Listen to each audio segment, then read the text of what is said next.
Halo penghirup oksigen, gimana kabar kalian semua? Selamat datang di channel Explode, tempat di mana kamu bisa tahu jalan cerita film tanpa harus nonton langsung.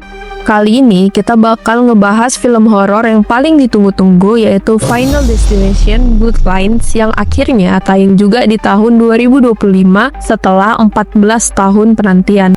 Pertanyaannya, apakah film ini masih seserem seperti film dulu? Yuk, langsung kita gas alur ceritanya.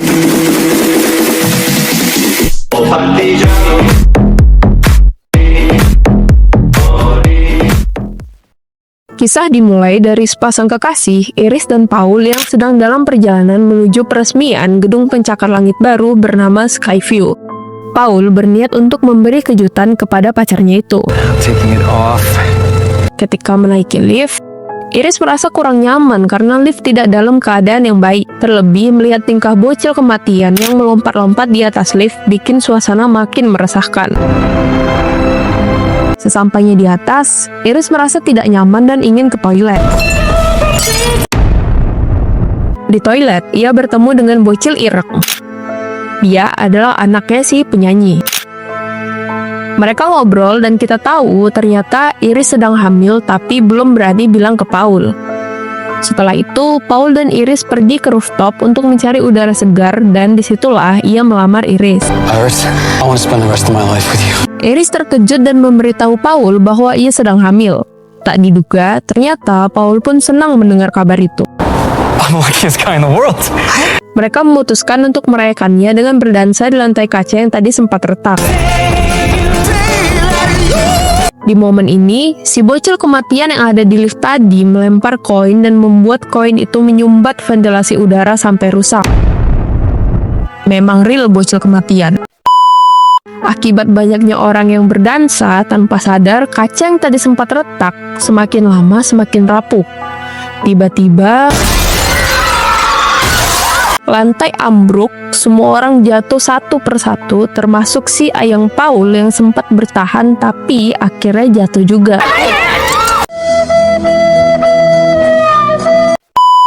Kekacauan pun semakin menjadi, gas menyebar, api menyala, dan gedung terbakar hingga terbelah dua. Namun tak diduga, ternyata si bocil ireng tadi masih hidup. Akhirnya Iris dan bocil ireng tadi mencoba bertahan dan menggantungkan hidup pada cincin di jari manisnya. Namun sayang, mereka pun tetap terjatuh. Oh, ternyata semua itu cuma mimpi. Kita dikenalkan dengan tokoh utama sebenarnya, yaitu Stephanie, seorang mahasiswi yang kebangun di tengah kelas karena mimpi tersebut. It's not that scary. Dia sering mengalami mimpi buruk yang membuatnya tidur tidak nyenyak dan kuliahnya berantakan. Oh, this dream is ruining my life. Ternyata Stephanie atau Steffi adalah cucunya Iris. Ia sering mengalami mimpi yang selalu berulang tentang neneknya dan tragedi Skyview itu. The woman in my dream, her name is Iris. That was my grandmother's name. Merasa mimpinya semakin mengganggu, Steffi pun memutuskan pulang ke rumah untuk cari tahu lebih jauh soal masa lalu keluarganya. Di rumah hanya ada adiknya, Charlie, dan ayahnya. Diketahui bahwa ibunya Steffi sudah lama pergi sejak ia kecil dan tidak diketahui keberadaannya. Welcome home, sweetie. So glad you're here. Steffi lalu mengunjungi rumah pamannya, Howard, dan istrinya Brenda. Tapi saat dia mulai nanya soal neneknya, mereka sepertinya nggak suka.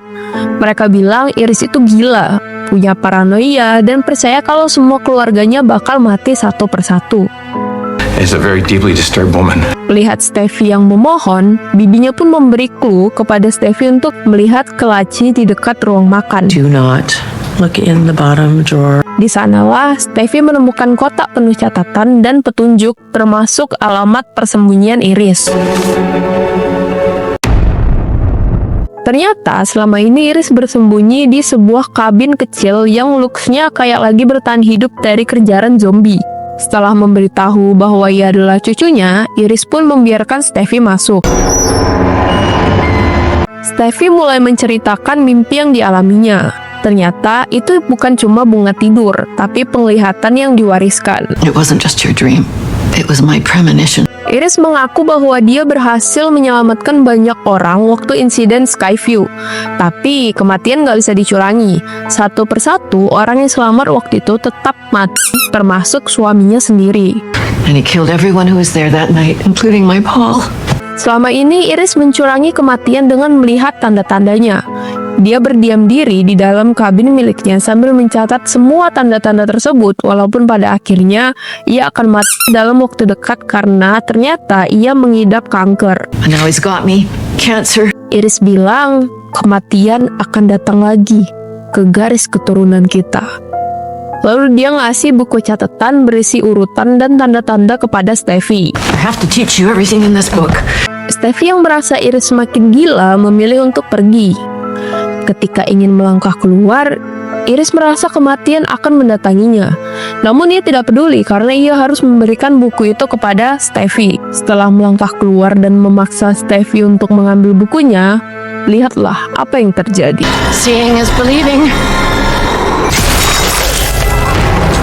Iris pun modar tepat di depan Steffi. Saat pemakaman, tiba-tiba Darlene, ibunya Steffi, muncul setelah lama menghilang. I can come back. Oh, don't be ridiculous. Come on. Come here. Hari berikutnya, mereka sekeluarga mengadakan pesta barbeque di rumah Howard untuk menghilangkan kesedihan. I love you guys. Steffi yang masih penasaran membuka catatan milik neneknya dan merasa melihat tanda-tanda. Ia pun langsung menuju rumah Howard. Bukan Final Destination namanya kalau nggak ngasih gocek-gocekan tanda kematian. Gelas pecah, garpu taman di bawah trampolin. Tapi tiba-tiba, belum. Bibinya yang sedang menyiapkan makanan tidak sengaja membuat botol jatuh. Kemudian, Howard pun modar. Steffi yang semakin yakin kalau semua ini nyata mencoba menjelaskan ke semua orang. Menurut catatan Iris, orang yang pertama akan mati adalah Howard, lalu anak-anaknya, Eric, Julia, dan Bobby. Setelah itu ke keluarga Steffi, dimulai dari ibunya Darlene, lalu Steffi dan Charlie. Tapi tidak satupun dari mereka yang percaya. See, theory. We're all gonna die. Stop! I can't listen to this for one more minute. I'm worried about you. Stop. Malamnya, Eric yang lagi galau mentato tangannya tulisan Death untuk mengenang ayahnya. Lagi-lagi, tanda-tanda malaikat maut mulai bermunculan. Pelajaran apa yang bisa kita petik adik-adik?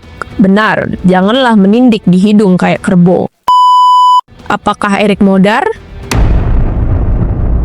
Keesokan paginya, Steffi yang panik karena tidak bisa menghubungi Eric pergi ke rumahnya untuk melihat keadaannya. Ternyata Eric masih hidup. Eric? Eric pun semakin tidak percaya dengan teori gila Steffi. You know, maybe Death's not actually coming for our family. Because that would be fucking crazy. Di tengah Steffi yang mencoba meyakinkan Eric, ia mulai melihat tanda-tanda seperti gergaji dan bocil yang bermain bola. The trimmer could fall and hit the leaf blower guy, which causes him. Julia yang ingin berjoging tiba-tiba saja terkena tendangan bola si bocil dan masuk ke dalam truk sampah.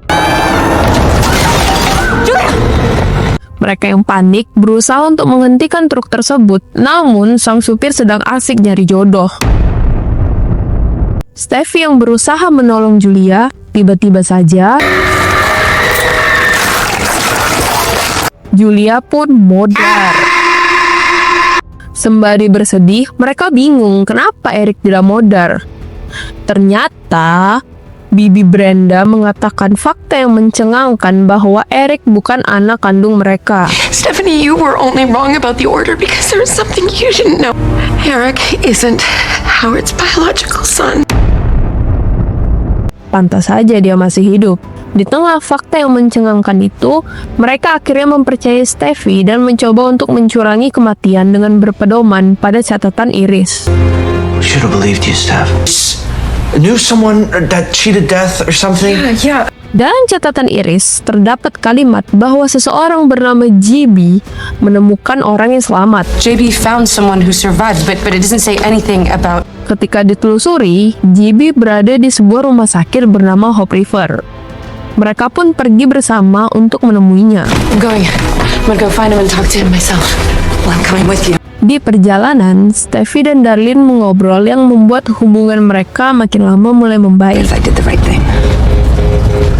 But I'm here for you now.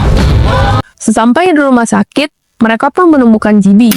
Ternyata, ia adalah bocil ireng yang ada di scene awal. Selama ini, mereka saling membantu untuk mencurangi kematian. You were the little boy. Correct. GB mengatakan bahwa ia bisa menghentikan kematian dengan dua cara, yaitu membunuh atau mati. There are only two ways.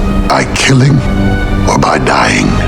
GB bercerita bahwa dulu ada seorang wanita bernama Kimberly, yaitu karakter Final Destination 2, yang berhasil mencurangi kematian. Kimberly Corman found herself on death's list, just like you. But her doctor managed to bring her back, and that... Jantungnya sudah berhenti, namun dokter menghidupkannya lagi alias mati suri. Namun GB merasa lelah selama ini mencurangi kematian dan memilih untuk pensiun. Well, I'm tired. I'm done with all that. Merasa tidak mendapatkan jawaban, Eric dan Bobby nyoba eksperimen gila untuk mencurangi kematian. Eric menyuruh Bobby yang alergi kacang untuk memakannya dengan harapan ia akan mati dan nanti dihidupkan kembali. Your allergy is deadly, right? Saat hendak membeli kacang, tiba-tiba saja mesinnya nyangkut. Come on. You know, maybe this is a sign, so we can just... Setelah bersusah payah mendapatkan kacang, mereka pun masuk ke ruang MRI. Tanpa sadar, dokumen yang terjatuh mengaktifkan mesin MRI. Eric yang berjaga-jaga menyuruh Bobby untuk makan dan duduk di kursi roda.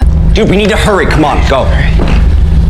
Bobby yang sesak napas mencoba untuk meraih antidot yang ada pada Eric dan tidak sengaja menekan tombol dan membuat radiasi semakin tinggi. Di sisi lain, Steffi, Charlie, dan Darlene berusaha menemukan mereka. Lagi-lagi, tanda kematian dari malaikat maut mulai muncul. Eric yang badannya penuh tindik pun mulai ditarik secara perlahan. Hingga pada akhirnya, Eric pun modar. Apa pelajaran yang dapat dipetik adik-adik? Benar, jangan pernah menindik di titik. Apakah sampai situ saja?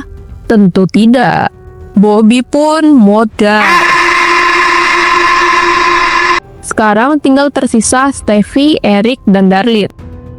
Mereka yang bingung mau berlindung kemana, Steffi punya ide untuk bersembunyi di kabin Iris, namun Charlie tidak ingin di sana selamanya. Except Iris's cabin. She was able to survive there for decades. So we just lock ourselves in a cabin forever. Akhirnya, Darlene beranggapan bahwa seharusnya dia saja yang menetap di sana karena kalau dia bisa mencurangi kematian, Steffi dan Charlie akan tetap hidup. And as long as I am alive, death can't touch you. Sesampainya di sana, gerbang kabin itu tertutup. Mereka menerabas dan berhasil masuk, namun Steffi terjebak karena seatbelt-nya tidak bisa dilepas. Okay, let's get inside. Ketika ingin masuk ke dalam kabin, tiba-tiba situasi pun semakin kacau. Steffi terjebak di dalam air dan Charlie tertimpa besi. Darlene yang berhasil menolong Charlie, tiba-tiba Darlene pun modar. Tanpa berpikir lama, Charlie mencoba untuk menolong Steffi yang terjebak di dalam air, namun Steffi kehabisan napas. Charlie berhasil menghidupkan Steffi kembali dan mereka pun pulang. You died, and I brought you back. Keesokan harinya, Charlie yang ingin menghadiri perpisahan diantar oleh Steffi dan ayahnya. Di sana, mereka bertemu dengan ayahnya pacar Charlie, yaitu Dr. Reddick. Ternyata, Stevie tidak mati karena saat diselamatkan, ia hanya pingsan dan jantungnya tidak berhenti. Well, technically you weren't dead. You were unconscious and Charlie got you breathing again, then your heart didn't stop. Lagi-lagi, koin maut berulah dan akhirnya...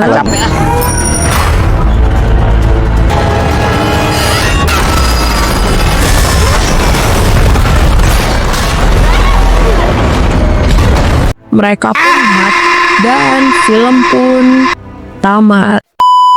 Baiklah, sekian dulu alur cerita film kali ini. Kalau kalian suka, jangan lupa klik like dan subscribe kami. Kalau kalian males nonton film tapi mau tahu jalan ceritanya. Sampai jumpa di video berikutnya. See ya!